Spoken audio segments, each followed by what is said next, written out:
ஒரு கை புரட்சி. தட்டச்சில் தடம் பதிக்கும் மாற்றுத்திறனாளி அபிதா.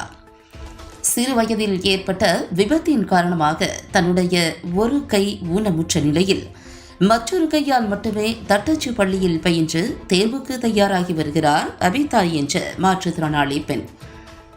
முயற்சி செய்தால் மாற்றுத்திறனாளிகளும் மகத்தான சாதனை புரிய முடியும் என்பதை சொல்லாமல் சொல்லும் அபிதா குறித்த ஒரு சிறப்பு தொகுப்பு. மதுரை மாவட்டம் பேரையூர் தாலுகாவில் உள்ளது மல்லபுரம் கிராமம். ஏழுமலை அருகில் உள்ள திருவள்ளுவர் கலை அறிவியல் கல்லூரியில் பிஎஸ்சி பிசிக்ஸ் படித்து முடித்துள்ளார் அபிதா.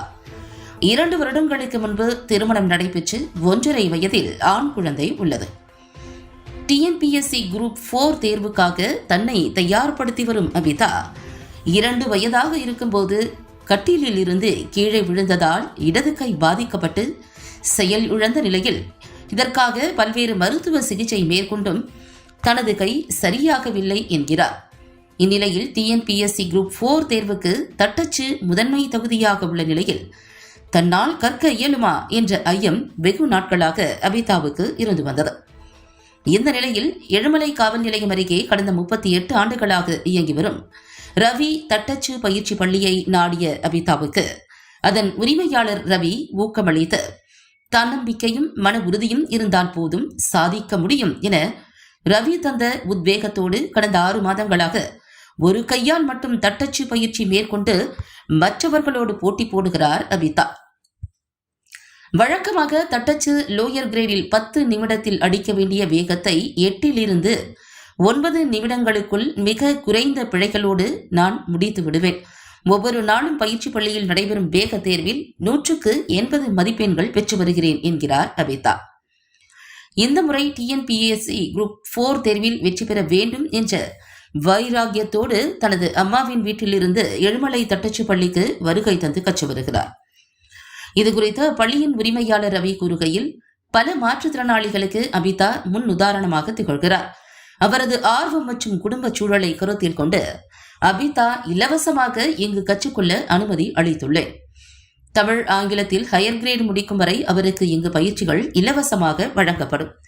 ஒரு கையால் தட்டச்சு செய்யும் அபிதா போன்ற மாற்றுத்திறனாளிகளை தமிழக அரசு ஊக்குவித்து முன்னுரிமை அளித்தால் போதும் பல மாற்றுத்திறனாளிகள் தட்டச்சு பயில வருகை தரக்கூடும் என நம்பிக்கை தெரிவிக்கிறார் ரவி. இது குறித்து கூறிய அபிதா, நம்மால் இதனை சாதிக்க முடியுமா என்ற தயக்கம் தொடக்கத்தில் இருந்தது. ரவி சார் அளித்த ஊக்கம் காரணமாக தொடர்ந்து தட்டச்சு பயின்று வருகிறேன். என்னை போன்ற மாற்றுத்திறனாளிகளுக்கு என்னுடைய முயற்சி நிச்சயம் ஒரு ஊக்கமாக அமையும். என்னை போன்ற மாற்றுத்திறனாளிகளுக்கு அரசு உதவ வேண்டும் என கூறினார். சாதிப்பதற்கு எந்த ஊனமும் தடை இல்லை என்பதுதான் இங்கு அபிதா சொல்லும் செய்தி. வணக்கம், நான் மதுரை மாவட்டம் பேரையூர் தாலுகா எழுமலை பேரூராட்சியில் ரவி தட்டெழுத்து பள்ளியை கடந்த 39 வருடங்களாக வச்சு நடத்திக்கிட்டு இருக்கேன். என்னிடத்தில் கடந்த 6 மாதங்களுக்கு முன்பாக மல்லபுரம் கிராமத்தை சேர்ந்த அபிதா என்ற மாணவி நான் டைப்ரைட்டிங் பழகணும், எனக்கு சொல்லிக் கொடுக்க சார்ந்து வந்தாங்க. சரிப்பா வாங்க பான்னு உட்காந்து அவங்க 2 கையில் ஒரு கை ஊனமாகவும் ஒரு கை நல்லா மாற்றுத்திறனாளியாக வந்தாங்க. வலது கை நல்லா இருக்குது, இடது கையை அடிக்க முடியாதுப்பா அப்படின்னு கேட்டேன். இல்லை சார், என்னால் அடிக்க முடியும், நீங்கள் எனக்கு நீங்கள் சொல்லிக் கொடுக்க கோஆப்ரேட் கொடுங்க, நான் உங்களுக்கு நல்ல முறையில் டைப்ரைட்டிங் பழகி தரேன் அப்படின்னு டைப்ரைட்டிங்கு நீங்கள் சொல்லிக் கொடுங்க, நான் நல்ல முறையில் பழகிக்கிறேன்னு சொன்னாங்க. சரி வாங்கப்பான்னு உட்காந்து 6 மாதமாக டைப்ரைட்டிங் நல்ல முறையில் பழகியிருக்காங்க. ஒத்த கையில் வச்சு மொத்த மாணவிகள் 2 கையில் வச்சு 10 விரல் வச்சு டைப்ரைட்டிங் கற்றுக்கணும். மொத்த மாணவி ஒரு கையில் வச்சு 4 விரலில் டைப்ரைட்டிங் பழகி நல்ல முறையில் டைப்ரைட்டிங் 10 நிமிஷத்தில் அடிச்சிட்டாங்க. அதாவது மொத்தப்படியே 10 நிமிஷத்தில் எடுத்தாங்கன்னா இவங்க 8 நிமிஷம் 8:50க்குள்ளே முடிச்சிடுறாங்க. கடந்த அந்த பிப்ரவரி 14ஆம் தேதி நடந்த டைப்ரைட்டிங் எக்ஸாம் லோயரில் இந்த மாணவி சிறப்பான முறையில் நல்ல முறையில் இந்த மாணவி நல்லா டைப்ரைட்டிங் பழகி டைப்ரைட்டிங் எக்ஸாம் நல்ல முறையில் எழுதியிருக்காங்க. நல்லாவும் டிஸ்டிங்ஷன் அளவுக்கு பாஸ் பண்ணாங்க. இவங்களை கூட மாற்றுத்திறனாளி ஒரு கையில் டைப்ரைட்டிங் பழகி அவங்களுடைய திறமையை காட்டுற மாணவிகளுக்கு தமிழக அரசு இவங்களுக்கு ஒரு முன்னுரிமை கொடுத்து ஒரு கையில் அடித்து இவ்வளோ பெருமையாக காட்டுறாங்களே சொல்லி அவங்களுக்கு ஒரு அரசு வேலை வாய்ப்பில் முன்னுரிமை கொடுக்கிறார்கள் தாழ்மையாக கேட்டுக்கொள்கிறேன். மதுரை மாவட்டம் பேரையூர் தாலுகா சேராப்பட்டி ஒன்றியம் மல்லபுரம் கிராமத்திலிருந்து வர்றேன். என்னோட நேம் வந்து அபிதா, ஹஸ்பண்ட் நேம் வந்து கார்த்திக், அப்பா பேர் ஜெயா, அம்மா பேர் சந்திரா. எனக்கு வந்து மேரேஜ் ஆயிடுச்சு, 1.25 வயசு ஒரு பையன் இருக்கேன். அவன் நேம் வந்து கதிர்வேலு. நான் வந்து பிஎஸ்சி ஃபிசிக்ஸ் வந்து முடிச்சிருக்கேன் திருவள்ளூர் ஆர்ட்ஸ் அண்ட் சயின்ஸ் காலேஜில். 87% வந்து வாங்கியிருக்கேன். ஆனால் குரூப் 4 எக்ஸாமுக்குமே நான் ப்ரிப்பேர் பண்ணிட்டு தான் இருக்கேன். மேரேஜுக்கு முன்னாடிருந்தே நான் ப்ரிப்பேர் பண்ணியிருக்கேன், இப்போயும் நான் ப்ரிப்பேர் பண்ணிட்டு தான் இருக்கேன். என்னோடய ஃப்ரெண்ட்ஸ்லாம் சொன்னாங்க டைப் ரைட்டிங் வந்து குரூப் 4 எக்ஸாம் முன்னுரிமை போட்டிருக்காங்கன்னு சொன்னாங்க.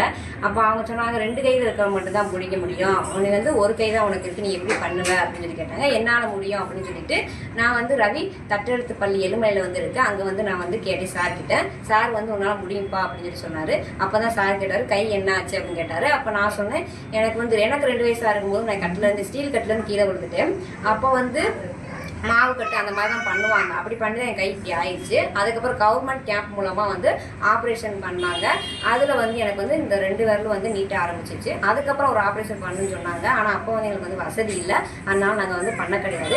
ஸோ நமக்கு இது ஒரு தடையாக இருக்கக்கூடாது, நம்மளும் வந்து ஏதாவது சாதிக்கணும் அப்படின்றதுக்காக நான் வந்து நம்மளாலே முடியும் அப்படின்றதுக்காக நான் ரவி தட்டெழுத்து பள்ளிக்கு வந்து வந்தேன். சார் எனக்கு என்கரேஜ் பண்ணார்.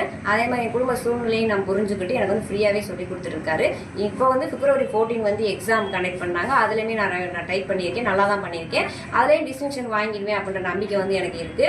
அதுக்கப்புறமும் நீ லோயர் ஹையர் எது போட்டாலுமே என்கிட்ட ஃப்ரீயாக பண்ணிக்கப்பா அப்படின்னு சாருமே எனக்கு வந்து என்கரேஜ் பண்ணியிருக்காரு.